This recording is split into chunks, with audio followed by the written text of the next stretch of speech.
Et bonjour famille, comment vous allez? J'espère que vous vous réveillez de si bon matin et que cette belle journée va nous apporter grâce et faveur encore. Je viens vous parler du donner et du recevoir. Je viens vous parler de cette loi-là qui, moi, me permet de grandir. Je viens vous parler des grâces à profusion. Je viens vous parler de la paix du Christ, de la paix de Jésus que nous avons reçue à 3 reprises quand il est revenu. Il est revenu tout puissant. Oui, il nous l'a dit à 3 reprises, que la paix soit avec vous, que la paix soit avec vous, que la paix soit avec vous. Effectivement, cette paix-là, nous l'avons en permanence parce qu'on l'a reçue de lui quand il est devenu tout puissant et quand tout a été accompli. Donc, en ce sens-là, il n'y a plus à avoir peur, il n'y a plus à avoir de crainte, il n'y a plus à avoir d'incertitude. À quel moment on en profite en vrai de cette paix-là? Effectivement, cette paix-là nous permet de grandir et de nous positionner. Et je viens vous parler d'un témoignage, je viens vous parler de ce qui me touche au quotidien. Je viens vous parler de cette chose-là qui est cette loi, cette forme on va dire, de conditions pour évoluer. Il faut susciter. On va dire, quand on part dans des lieux populaires comme à Djamé, on entend Gaouvi à l'aise. On entend, on entend certaines choses. Celui qui, on est sans savoir cette chose-là qui est dans la Bible. Il y a un passage qui nous dit qu'il y a 2 frères qui sont venus à l'autel de Dieu faire un sacrifice. Il y a celui-là pour qui voilà, le don a été reçu et pour l'autre, le don qui a été refoulé. Donc, en ce sens-là, qu'il faut, il faut comprendre, il faut prendre de la hauteur à chaque fois. Il ne faut pas attendre, faut créer des conditions, des situations plutôt. Il faut susciter, il faut, il faut avoir de l'ingéniosité. Regardez une chose que je vais vous partager. J'ai eu un chantier dernièrement sur lequel, on va dire, il n'y a eu que des miracles. Il y a eu que on va dire, des bénédictions qui ne disent pas qui ne disent pas leur nom. Oui, en ce sens-là que il y a eu des problèmes, il y a, comme sur tous les chantiers, il y a eu des problèmes à chaque fois. Et ces problèmes-là ont trouvé solution. Automatiquement, on trouvait solution immédiatement, jusqu'à ce que le chantier vraiment finisse dans de bonnes conditions, jusqu'à satisfaction totale de mon client, en fait, on va dire de mes clients, parce que c'est et monsieur et madame, et des enfants qui, à plusieurs reprises, pendant le séjour dans leur nouvelle maison, dans leur nouvelle bâtisse qu'on a aménagée, ne sont pas gardés de nous dire merci. De nous dire merci. Je vous parle de personnes qui sont aisées, je vous parle de personnes qui n'ont pas à la base, qui sont modestes eux-mêmes.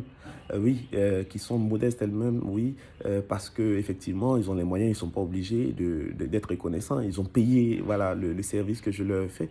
Mais au-delà du service que je leur devais, il y a eu un investissement personnel en ce sens-là où ils nous ont reçus.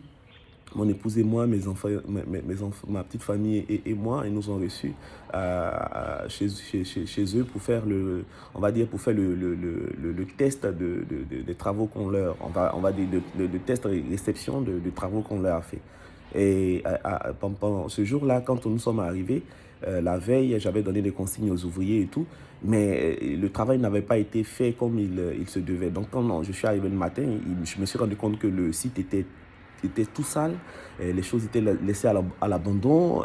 Vraiment, il y avait un tohu-bohu. Donc, qu'est-ce que j'ai fait? J'ai invité mon épouse et on a pris des balais, on a pris des seaux. Il y avait aussi ma petite servante qui était avec nous.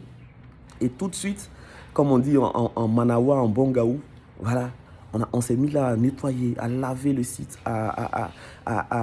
avant que le client n'arrive. Parce que c'est vrai que nous sommes des invités, on vient faire un truc test, mais le test, je vais dire, selon vous, si on va dire, on reste dans notre rôle d'invité, ce jour-là, ça va pas bien se passer dans la mesure où quand le client va arriver, mais il va commencer à nous crier dessus.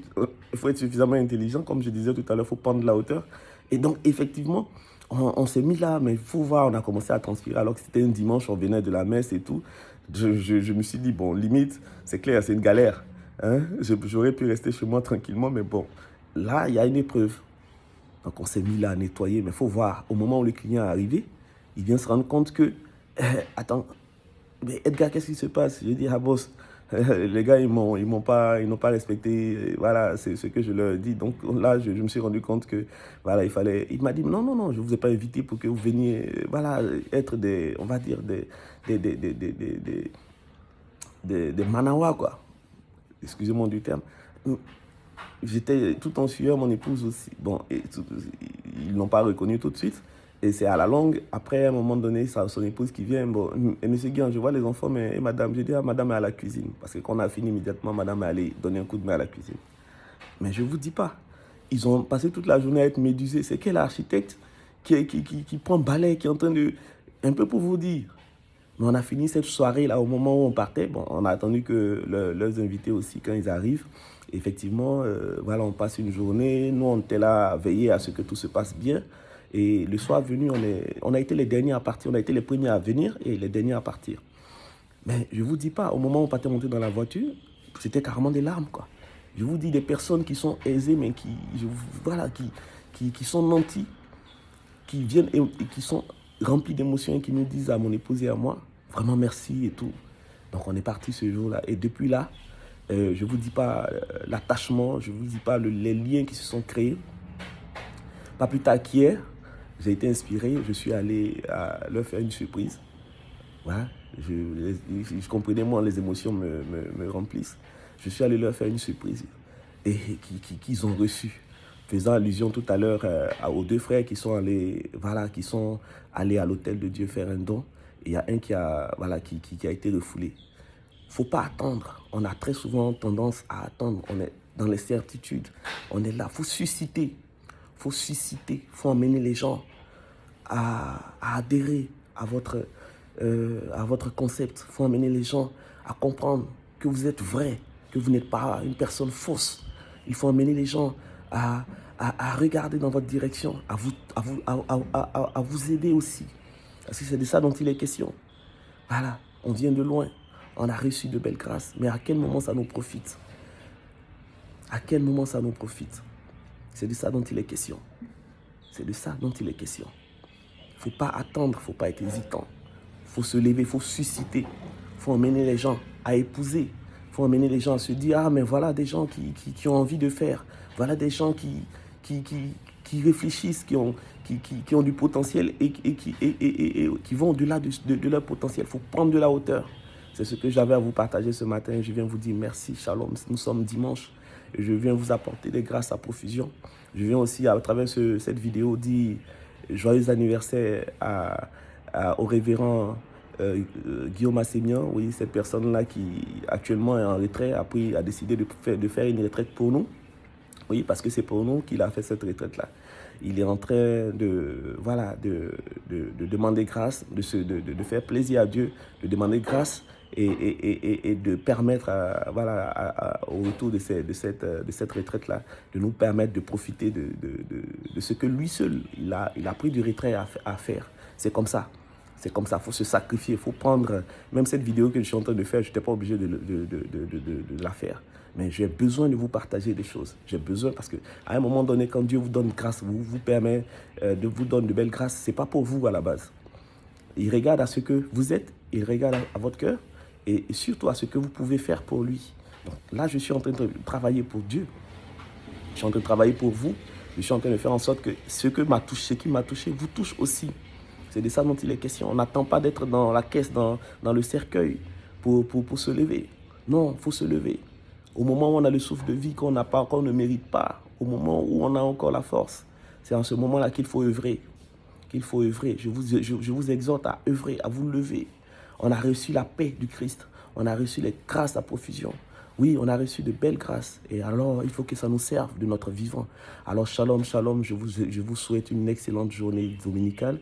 Et je vous souhaite également de rentrer dans vos grâces, de rentrer, de saisir votre gloire, de saisir toute forme de positivité qui passe autour de vous et ne soyez pas dans la réticence, ne soyez pas dans l'hésitation. Il faut se lever et gagner son destin.